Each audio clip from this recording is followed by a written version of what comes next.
नमस्कार मित्रांनो, कॅम्पचा तिसरा दिवस.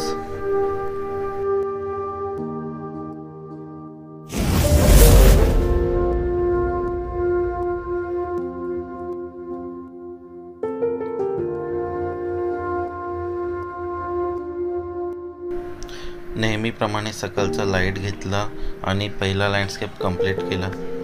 त्यानंतर माझ्या सोबतीसुद्धा पटापट लँडस्केप करत होते, कारण शेवटचा दिवस होता आमच्या कॅम्पचा. जोशी सर खूप मग्नतेने काम करत होते.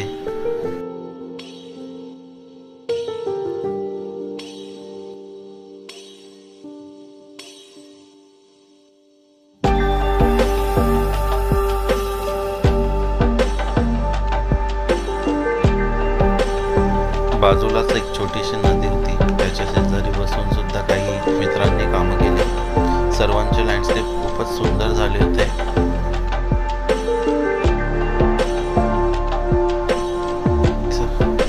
आणि नंतर सर्वांचे लँडस्केप आम्ही हॉलमध्ये डिस्प्ले केले.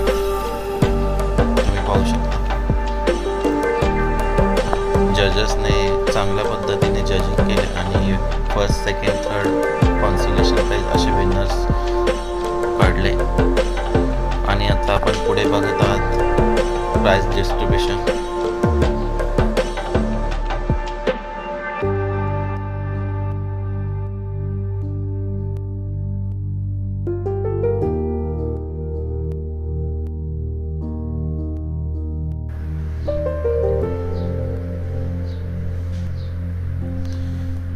प्रत्येकाने कॅम्पबद्दल आपलं मत व्यक्त केलं.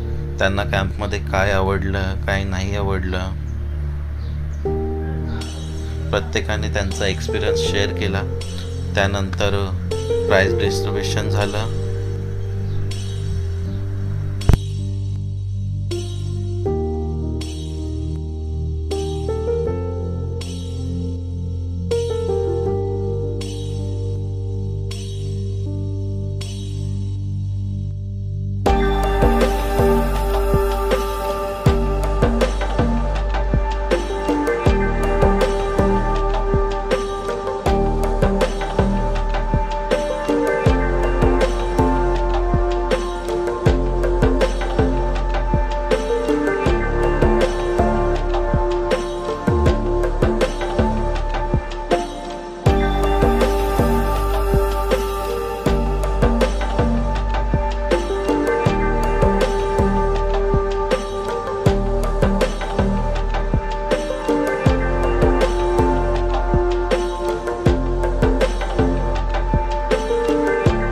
अशा प्रकारे रंगप्रतिष्ठान महाराष्ट्र राज्य यांनी ऑर्गनाईज केलेला कॅम्प हा पूर्ण झाला. खूप एन्जॉय केलं कॅम्प. व्हिडिओ आवडला असेल तर व्हिडिओला लाईक करा आणि चॅनलला सबस्क्राईब करा. सर्वप्रथम रंगप्रतिष्ठानचे आभार मानतो.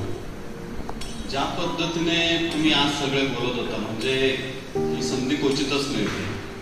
मला ज्या काही गोष्टी म्हणजे व्हर्सटाईल वर्क जे म्हणतो ना आपण कलेमध्ये, ते तुमच्या बोलण्यामध्ये पण मला इथे दिसतं, जे कुठे असं दिसत नाही. आज अशी युनिटी म्हणा किंवा एकत्र येणं हे खूप कमी दिसतं. आज रंगप्रतिष्ठानच्या माध्यमातून हे मला आज इथे मिळालेलं आहे. म्हणजे आमचं हे नशीब आहे म्हणा की तुम्ही वेगवेगळ्या ठिकाणावर वेगवेगळ्या पद्धतीने तुमचे विचार मांडलेले आहे. आणि सगळ्यांचा हाच प्रयत्न आहे की आपण पुढे बसून रंगप्रतिष्ठानला मदत कशी करू, टिकायला मदत कशी करू, हे प्रत्येकाचा हातून येते. आणि हे खूप आताच्या याच्यात तुम्ही जाणवतो. दुसरं म्हणजे मी सगळे जे आता कलाकार आहेत त्यांना असं म्हणेन की हा जो आता रंगप्रतिष्ठान हे नाव खूप सुंदर आहे सर. आणि हा जो रंगांचा प्रवास आहे तुमचा, जो आता हे जे काही केलेलं आहे, तुम्हाला भावना व्यक्त करायला, तुम्हाला तुमचे विचार व्यक्त करायला जर एकमेव साधन असेल तर ते रंग आहे आणि ती कला. आणि त्याच्यातूनच तुम्ही चांगल्या